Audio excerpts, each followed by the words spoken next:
Dear students, मोहरा steno class शुरू करें आज की डिक्टेशन। शुरू। वृक्षारोपण का सामान्य एवं विशेष सभी का अर्थ है वृक्ष लगाकर उन्हें उगाना। प्रयोजन है प्रकृति का संतुलन बना रहे। वन संपदा के रूप में प्रकृति से हमें जो कुछ भी प्राप्त होता आ रहा है वह नियम पूर्वक हमेशा आगे भी प्राप्त होता रहे, ताकि हमारे समाज जीवन का संतुलन बना रहे, हमारे पर्यावरण की पवित्रता और संतुलन नियमित बने रहे। मानव सृष्टि का सर्वश्रेष्ठ प्राणी है, उसका जीवन सुखी, समृद्ध एवं संतुलित रह सके। सांस्कृतिक, सामाजिक एवं व्यापक मानवीय दृष्टि से इससे अच्छी और क्या बात हो सकती है।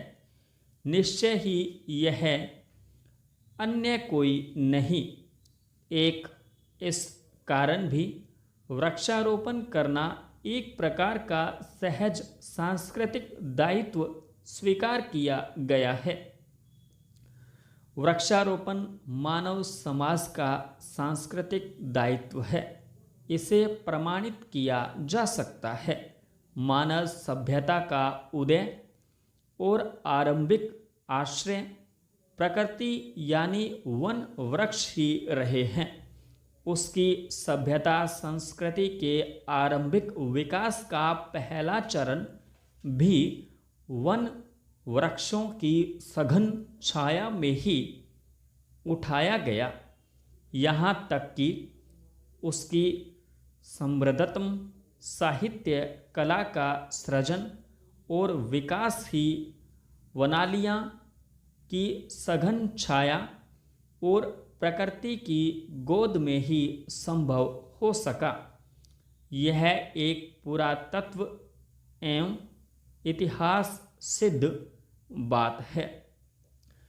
आरंभ में मनुष्य वनों में वृक्षों पर या उनसे ढकी कंदराओं में ही रहा करता था। वृक्षों से प्राप्त फल फूल आदि खाकर या उसकी डालियों को हथियार की तरह प्रयोग में ला उनसे शिकार करके अपना पेट भरा करता था। बाद में बचे खुचे फल और उनकी गुठलियों को दोबारा उगते देखकर ही मानव ने खेती बाड़ी करने की प्रेरणा और सीख प्राप्त की। वृक्षों की छाल का ही सदियों तक आदि मानव वस्त्र रूप में प्रयोग करता रहा। यद्यपि बाद में वन में रहकर तपस्या करने वालों वनवासियों के लिए ही वे रह गए थे।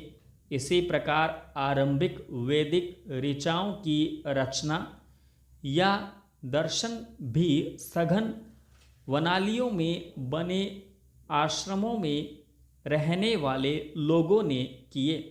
इतना ही नहीं, आरंभ में ग्रंथ लिखने के लिए कागज के बजाय जिस सामग्री का प्रयोग किया गया वे भोजपत्र भी विशेष वृक्षों के पत्ते थे।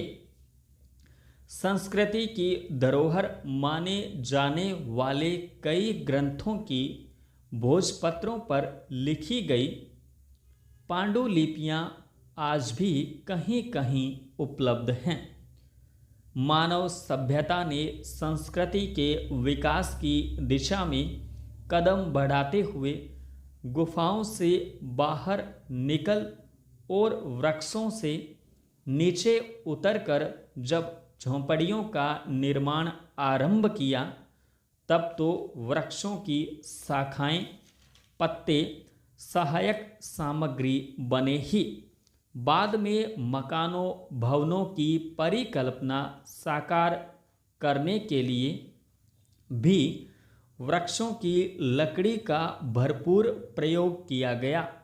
उन घरों को सजाने का काम तो आज भी वृक्षों की लकड़ी से ही किया जा रहा है। कुर्सी, टेबल, सोफा सेट आदि मुख्यतः लकड़ी से ही बनाए जाते हैं। हमें अनेक प्रकार के फल, फूल और औषधियाँ भी वृक्षों से प्राप्त होती ही हैं। कई तरह की वनस्पतियों का कारण भी वृक्ष ही हैं। इतना ही नहीं, वृक्षों के कारण ही हमें वर्षा जल एवं पेयजल आदि की संपूर्ण विराम